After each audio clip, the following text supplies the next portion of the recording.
ನಗರದ ಅತ್ಯಂತ ಪ್ರಸಿದ್ಧ ಮತ್ತು ವಿಚಿತ್ರ ಶ್ರೀಮಂತ ಬಿಸ್ನೆಸ್ ಮ್ಯಾನ್ ಅರ್ಮಾನ್ ಸಿಂಘಾನಿಯಾ ತನ್ನ ಹೆಂಡತಿ ಆಸ್ಥಾ ಜೊತೆ ಮನೆ ಬಾಗಿಲಿಗೆ ಬಂದಾಗ ನೆರೆಹೊರೆಯ ಹೆಂಗಸರು ಗುಸುಗುಸು ಮಾತನ್ನ ಆರಂಭಿಸಿದ್ರು.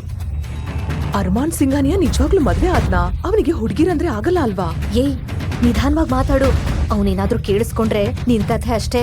ಅಯ್ಯೋ, ಎಷ್ಟು ಜನರು ಬಾಯಿ ಮುಚ್ಚಿಸ್ತಾನೆ ಈ ಹುಚ್ಚ ಸಿಂಘಾನಿಯಾ. ಅವನ ಬಗ್ಗೆ ಇಡೀ ಊರಿಗೆ ಗೊತ್ತಿದೆ ಅವನ್ ಎಂಥ ಮಹಾನ್ ಭಾವ ಅಂತ. ಪಾಪ ಆ ಹುಡುಗಿ ಏನ್ ಪಾಪ ಮಾಡಿದ್ಲೋ, ಇವನ್ಗೆ ಹೆಂಡತಿ ಆಗಿದ್ದಾಳೆ. ಇಂಥ ರಾಕ್ಷಸನ್ ಜೊತೆ ಯಾರಿರಕ್ಕಾಗತ್ತೆ? ನನಗೆ ಕೇಳಿಸ್ತಾ ಇದೆ, ನಾನೇನ್ ಕಿವುಡ ಅಲ್ಲ. ಅರ್ಮಾನ್ಗೆ ಹುಡುಗಿರ ಮೇಲೆ ಭಾರಿ ದ್ವೇಷ ಇದೆ ಅನ್ನೋದು ಎಲ್ರಿಗೂ ಗೊತ್ತಿತ್ತು.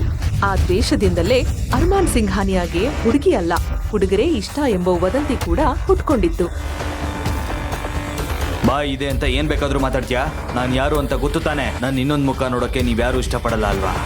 ನಿನ್ನ ಸ್ನೇಹಿತೆಯ ಹೆಸರೇನು? ಪುಷ್ಪ ಅಲ್ವಾ? ಪುಷ್ಪ ಎಂಬ ಹೆಸರನ್ನ ಕೇಳುತ್ತಿದ್ದಂತೆ ಆ ಮಹಿಳೆಯರಿಗೆ ಶಾಕ್ ಆಯ್ತು. ನಾನು ಅವಳಿಗೆ ಏನ್ ಮಾಡ್ದೆ ಅನ್ನೋದು ನಿಮ್ಗೆ ನೆನ್ಪಿದೆ ಅಲ್ವಾ?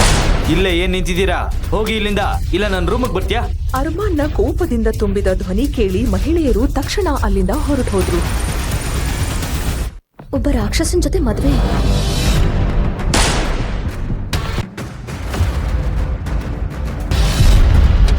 ನಾನು ಒಬ್ಬ ರಾಕ್ಷಸನ್ನ ಮದ್ವೆಯಾಗಿ ಅವನ ಮಗುಗೆ ಜನ್ಮ ಕೊಡ್ಬೇಕಾ?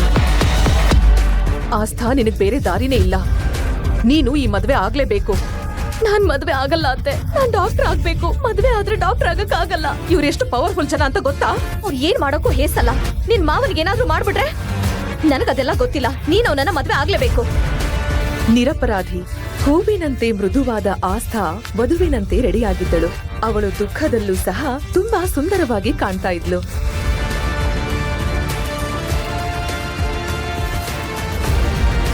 ಮತ್ತೊಂದು ಕಡೆ ಹ್ಯಾಂಡ್ಸಮ್ ಮಾನ್ಸ್ಟರ್ ನಿಂತಿದ್ದ. ಹಾಗಾದರೆ ಏನೀ ಗೊಂದಲ?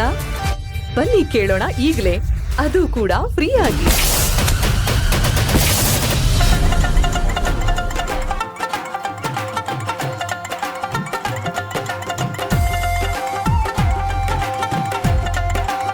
ಪ್ರಿಯಾಂಕಾ ಅಕ್ಕ, ನಿನ್ ಮದ್ವೆ ಅಂತಂದ್ರೆ ನಾನ್ ಬರ್ದೇ ಇರ್ತೀನಾ? ಅಜ್ಜಿ, ನಿನ್ನೆ ತಾನೇ ತನ್ನ ಮಾವನ ಮಗಳ ಮದುವೆಗೆ ಅಂತ ಆಸ್ಥಾ ಊರಿಂದ ಇಲ್ಲಿಗೆ ಬಂದಿದ್ದಳು. ಚಿಕ್ಕ ವಯಸ್ಸಿನಿಂದ ಅನಾಥಳಾದ ಆಸ್ಥಾಳನ್ನ ಅವಳ ಅಜ್ಜಿಯೇ ಸಾಕಿದ್ದಳು. ಆಸ್ಥಾಗೆ ಚಿಕ್ಕ ವಯಸ್ಸಿನಿಂದ ಚೆನ್ನಾಗಿ ಓದಿ ದೊಡ್ಡವಳಾದ ಮೇಲೆ ಡಾಕ್ಟರ್ ಆಗ್ಬೇಕು ಅಂತ ಕನಸಿತ್ತು.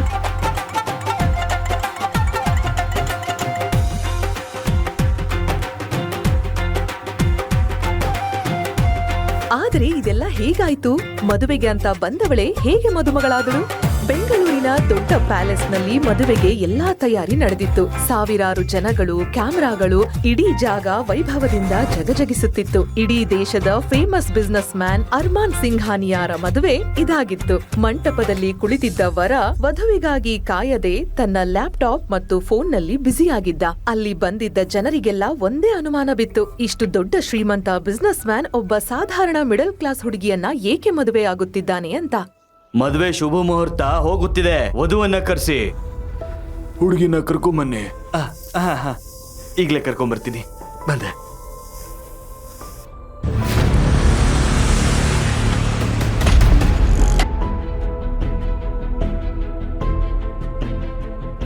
ಅರ್ಮಾನನ್ನ ಮದುವೆಯಾಗಬೇಕಿದ್ದ ಹುಡುಗಿ ಪ್ರಿಯಾಂಕಾ. ಪ್ರಿಯಾಂಕಳನ್ನ ಅರ್ಮಾನ್ ಅವರ ತಾತ ಅಲೋಕ್ ಸಿಂಘಾನಿಯಾ ಸೆಲೆಕ್ಟ್ ಮಾಡಿದ್ರು.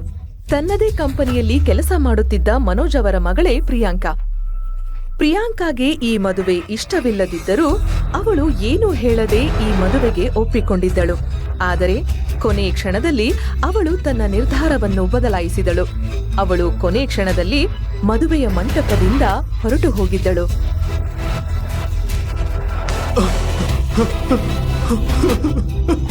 ಪ್ರಿಯಾಂಕಾ, ನೀನ್ ಏನ್ ಮಾಡ್ಬಿಟ್ಟೆ? ಈ ವಿಷಯ ಗೊತ್ತಾಗ್ತಿದ್ದ ಹಾಗೆ ಪ್ರಿಯಾಂಕಾಳ ಅಪ್ಪ ಅಮ್ಮನಿಗೆ ಆಕಾಶವೇ ತಲೆ ಮೇಲೆ ಬಿದ್ದಂತೆ ಆಯಿತು. ಇನ್ನೊಂದು ಕಡೆ ಅಲೋಕ್ ಸಿಂಘಾನಿಯಾ ಅವರಿಗೆ ಏನೋ ಆಗಿದೆ ಅನ್ನೋ ಸಂದೇಹ ಬಂತು. ಏನಾಗಿದೆ ಅಂತ ನೋಡಲು ಅವರು ರೂಮ್ ಕಡೆಗೆ ಹೋದರು. ಯಾಕೆ ಹುಡುಗಿ ಇನ್ನೂ ರೆಡಿ ಆಗಿಲ್ವಾ? ಹುಡುಗಿ ರೆಡಿ ಆಗ್ತಾ ಇದ್ದಾಳೆ, ನೀವು ಮುಂದೆ ಹೋಗಿ, ನಾನು ಅವಳ ಕರ್ಕೊಂಬರ್ತೀನಿ. ಆದರೆ ಈ ಸುಳ್ಳು ಹೆಚ್ಚು ಹೊತ್ತು ಉಳಿಯಲಿಲ್ಲ. ಅರ್ಮಾನ್ನ ತಾತ ಅವರಿಗೆ ರೂಮಿಂದ ಯಾರೋ ಅಳುತ್ತಿರುವ ಸದ್ದು ಕೇಳಿಸಿತು. ಅವರು ಒಂದೇ ಕ್ಷಣ ಏನೂ ಯೋಚಿಸದೆ ರೂಮ್ ಒಳಗಡೆ ಹೋದರು. ಆ ರೂಮ್ನ ಬೆಡ್ ಮೇಲೆ ಒಬ್ಬ ಸುಂದರ ಹುಡುಗಿ ಅಳುತ್ತಾ ಕೂತಿದ್ದಳು. ಅವಳ ಹೆಸರೇ ಆಸ್ಥಾ. ರೂಮ್ನಲ್ಲಿ ಪ್ರಿಯಾಂಕಾ ಇಲ್ಲದೆ ಇರುವುದನ್ನು ನೋಡಿ ಅವರಿಗೆ ತುಂಬಾ ಕೋಪ ಬಂತು. ಪ್ರಿಯಾಂಕಾ ಎಲ್ಲಿದ್ದಾಳೆ? ಪ್ರಿಯಾಂಕಾ ಓಡಿ ಹೋಗಿದ್ದಾಳೆ ಸರ್. ಮತ್ತು ಈ ಆಸ್ಥಾ ಅವಳಿಗೆ ಓಡಿ ಹೋಗಲು ಸಹಾಯ ಮಾಡಿದಾಳೆ ಅಂತ ನನಗನ್ನಿಸ್ತಾ ಇದೆ. ನಾನು ಏನು ಮಾಡಿಲ್ಲ ಅತ್ತೆ, ದಯವಿಟ್ಟು ನನ್ನನ್ನ ನಂಬಿ. ಯಾವುದೇ ಕಾರಣಕ್ಕೂ ಈ ಮದ್ವೆ ನಿಲ್ಬಾರ್ದು. ಮದ್ವೆ ಹುಡುಗಿ ಓಡೋದ್ರೆ ಪರವಾಗಿಲ್ಲ, ಅವಳ ಜಾಗದಲ್ಲಿ ಇನ್ನೊಬ್ಬರನ್ನ ಕೂರಿಸಿ. ಈ ಮದ್ವೆ ಆಗ್ಲೇಬೇಕು, ಇಲ್ಲ ಅಂದ್ರೆ ಅರ್ಮಾನ್ ಕೋಪ ಎಲ್ರಿಗೂ ಗೊತ್ತು. ನಾನು ಕೂಡ ಏನು ಮಾಡಕ್ಕಾಗಲ್ಲ, ಅರ್ಥ ಆಯ್ತಾ?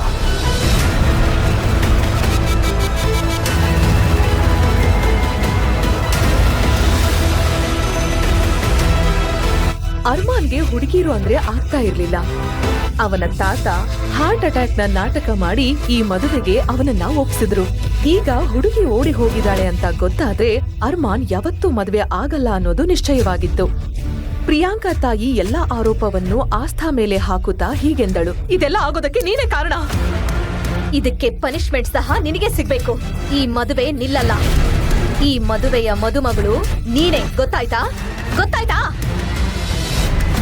ಆಸ್ಥಾಳ ಕಣ್ಣಲ್ಲಿ ಭಯ ಇತ್ತು. ಅವಳು ಅಳುತ್ತಾ ಕೇಳಿದ್ಲು, ನನ್ಗೆ ಮದುವೆ ಬೇಡ ಅತ್ತೆ. ಪ್ಲೀಸ್ ನನ್ನನ್ನ ನನ್ನ ಅಜ್ಜಿ ಹತ್ರ ಹೋಗೋದಕ್ ಬಿಡಿ ಪ್ಲೀಸ್.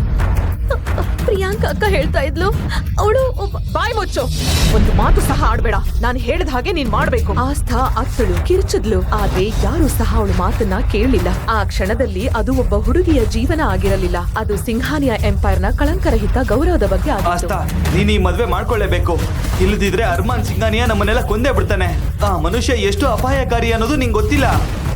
ತಪ್ಪಿಸಿಕೊಳ್ಳಲು ಯಾವುದೇ ದಾರಿ ಉಳಿಯದ ಕಾರಣ ಆಸ್ಥಾಳನ್ನು ಬೇಗ ಭಾರವಾದ ವಧುವಿನ ಉಡುಪಿನಲ್ಲಿ ಸಿದ್ಧಪಡಿಸಲಾಯಿತು. ಅವಳ ಮುಖವನ್ನು ಮುಚ್ಚಲು ಉದ್ದವಾದ ಪರದೆಯನ್ನು ಹಾಕಲಾಯಿತು.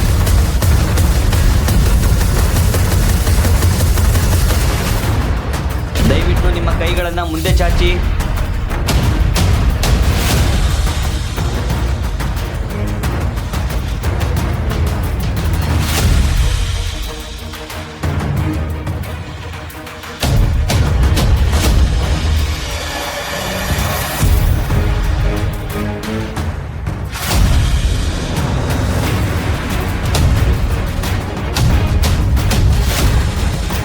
ಮುಖವನ್ನು ಸಂಪೂರ್ಣವಾಗಿ ಮುಚ್ಚಿದ್ದರಿಂದ ಅರ್ಮಾನ್ಗೆ ಹುಡುಗಿ ಬದಲಾಗಿದ್ದಾಳೆ ಎಂಬ ವಿಷಯ ತಿಳಿಯಲೇ ಇಲ್ಲ. ಅವನು ಬೇಗ ಬೇಗ ಮದುವೆಯ ಎಲ್ಲಾ ಶಾಸ್ತ್ರಗಳನ್ನು ಮುಗಿಸಿದ. ಮದುವೆ ಮುಗಿದ ತಕ್ಷಣ ಮತ್ತೆ ತನ್ನ ಫೋನ್ ಮತ್ತೆ ಕೆಲಸದಲ್ಲಿ ತೊಡಗಿಸಿಕೊಂಡ. ಸರ್, ಈ ಫೋಲ್ಡರ್ಲಿ ಈ ಹುಡುಗಿ ಸಂಪೂರ್ಣ ಇನ್ಫಾರ್ಮೇಶನ್ ಇದೆ. ಇದರ ಮಧ್ಯದಲ್ಲಿ ಅರ್ಮಾನ್ನ ತಾತ ಅಲೋಕ್ ಆಸ್ಥಾಳ ಸಂಪೂರ್ಣ ಬಯೋಡೇಟಾವನ್ನ ತರಿಸಿದ್ದರು. ಅವಳ ಬಗ್ಗೆ ಮತ್ತು ಅವಳ ಮನೆಯವರ ಬಗ್ಗೆ ವಿಷಯವನ್ನು ನೋಡುತ್ತಿದ್ದರು. ಆಗ ಅವರ ನೋಟ ಆಸ್ಥಾಳ ಅಪ್ಪ ಅಮ್ಮನ ಫೋಟೋ ಮೇಲೆ ಬಿತ್ತು. ಆಕ್ಸಿಡೆಂಟ್ ನಲ್ಲಿ ತೀರಿ ಹೋಗಿದ್ದ ಅವರ ಅಪ್ಪ ಅಮ್ಮನ ಫೋಟೋ ನೋಡಿ ಅಲೋಕ್ ಅವರಿಗೆ ಗಾಬರಿಯಾಯಿತು. ನಾನು ಫಸ್ಟ್ ಅನ್ಕೋತಾ ಇದ್ದೆ ಒಂದೆರಡು ದಿನ ಆದ್ಮೇಲೆ ಈ ಹುಡುಗಿಗೆ ಡೈವರ್ಸ್ ಕುಡ್ಸಿ ಕಳಿಸ್ಬೋದಿತ್ತು ಅಂತ. ಆದ್ರೆ ಇವಳು ತನ್ನ ಇಡೀ ಜೀವನನ ಈ ಅರ್ಮಾನ್ ಹೆಂಡತಿಯಾಗೆ ಕಳಿಬೇಕು. ಮದುವೆ ಮುಗಿದ ಮೇಲೆ ಗಂಡು ಮತ್ತು ಹೆಣ್ಣು ಸಿಂಘಾನಿಯಾ ಮ್ಯಾನ್ಷನ್ಗೆ ತಲುಪಿದರು. ಕಾರ್ ಇಳಿದು ಅರ್ಮಾನ್ ಮನೆ ಒಳಗಡೆ ಹೋಗಲು ಆರಂಭಿಸಿದ. ಅಷ್ಟರಲ್ಲಿ ಅವರ ತಾತ, ಮಗನೇ ಅರ್ಮಾನ್, ಮದುವೆ ಆದ್ಮೇಲೆ ನೀನೊಬ್ನೇ ಮನೆ ಒಳಗಡೆ ಹೋಗ್ಬಾರ್ದು. ನಿನ್ನ ಹೆಂಡತಿಯನ್ನು ಜೊತೆಗೆ ತಗೊಂಡು ಹೋಗ್ಬೇಕು. ಹೋಗಿ ನಿನ್ನ ಹೆಂಡತಿನ ಕರ್ಕೊಂಡ್ ಬಾ. ಚಿಕ್ಕ ವಯಸ್ಸಿನಲ್ಲಿ ತಂದೆ ತಾಯಿಯನ್ನ ಕಳೆದುಕೊಂಡ ನಂತರ ಅರ್ಮಾನ್ ತನ್ನ ಜೀವಕ್ಕಿಂತ ಹೆಚ್ಚು ಪ್ರೀತಿಸಿದ ಏಕೈಕ ವ್ಯಕ್ತಿ ಅಂದರೆ ಅವನ ತಾತ. ಅವರ ಮಾತನ್ನು ಅವನು ಎಂದಿಗೂ ಮೀರುವುದಿಲ್ಲ.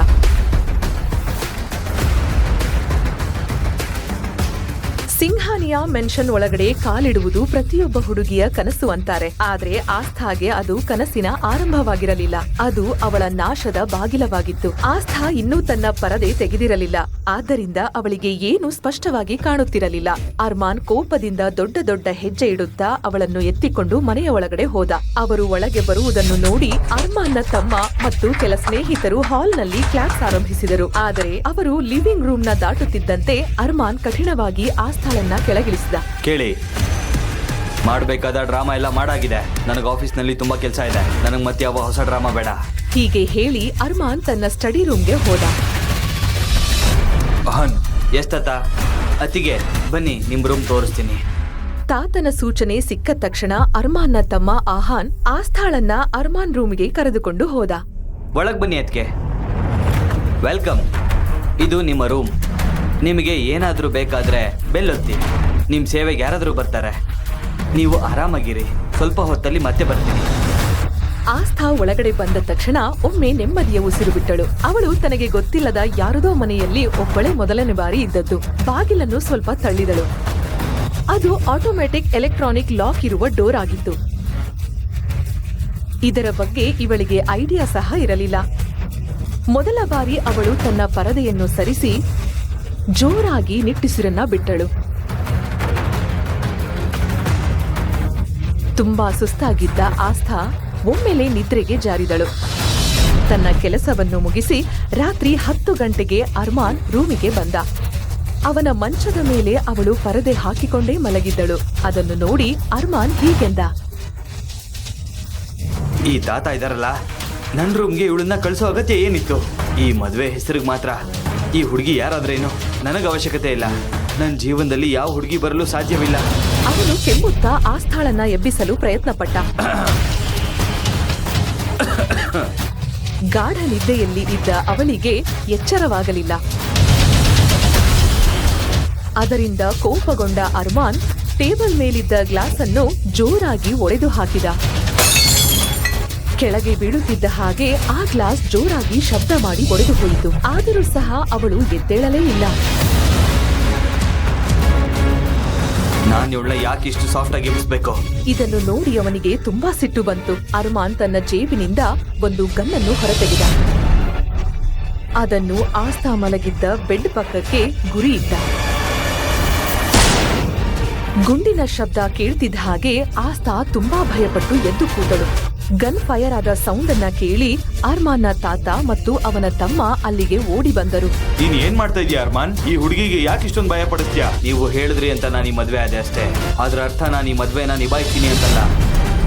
ನಾನು ಆ ಗುಂಡನ್ನ ಅವಳ ಪಕ್ಕದಲ್ಲಿ ಹಾರಿಸಿದೀನಿ ಅಂತ ಖುಷಿ ಪಡಿ. ಅರ್ಮಾನ್ನ ಮಾತು ಎಲ್ಲರ ಕಿವಿಗೆ ತಲುಪುತ್ತಿದ್ದ ಹಾಗೆ ರೂಮ್ನ ವಾತಾವರಣ ಮೌನವಾಗಿ ಬಿಟ್ಟಿತ್ತು. ಅರ್ಮಾನಣ್ಣ, ಇದು ಸರಿಯಲ್ಲ. ನೀವು ಅತ್ತಿಗೆನ ಯಾಕೆ ಭಯ ಪಡ್ತಿದ್ದೀರಾ? ನಿನಗೆ ಅವಳ ಅತ್ತಿಗೆ ಅಂತ ಯಾರು ಹೇಳಿದ್ದು? ಅವಳು ನಿನ್ನ ಅತ್ತಿಗೆ ಅಲ್ಲ. ಹಾ ತಾತ. ಸೊಸೆನ ಗೆಸ್ಟ್ ರೂಮ್ ಕರ್ಕೊಂಡು ಹೋಗು. ಹಾ ತಾತ. ಮಗಳೇ, ನಿನ್ ಸಾಮಾನುಗಳನ್ನ ಅಲ್ಲಿಗೆ ಕಳಿಸ್ತೀನಿ. ದಯವಿಟ್ಟು ನನ್ನ ಜೊತೆ ಬನ್ನಿ.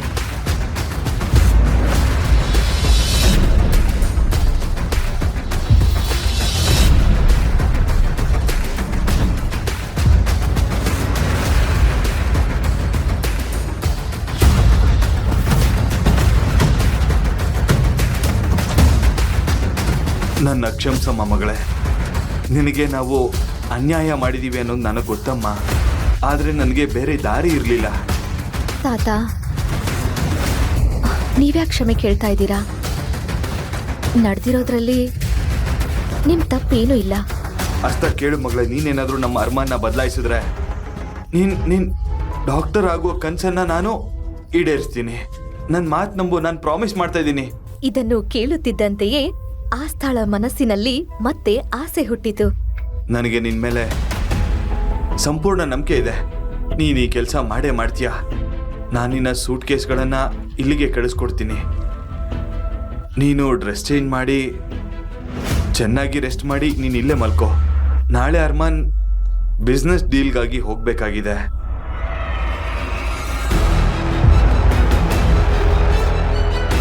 ಇದನ್ನು ಕೇಳಿ ಆಸ್ಥಾ ನೆಮ್ಮದಿಯ ನಿಟ್ಟುಸಿರನ್ನ ಬಿಟ್ಟಳು.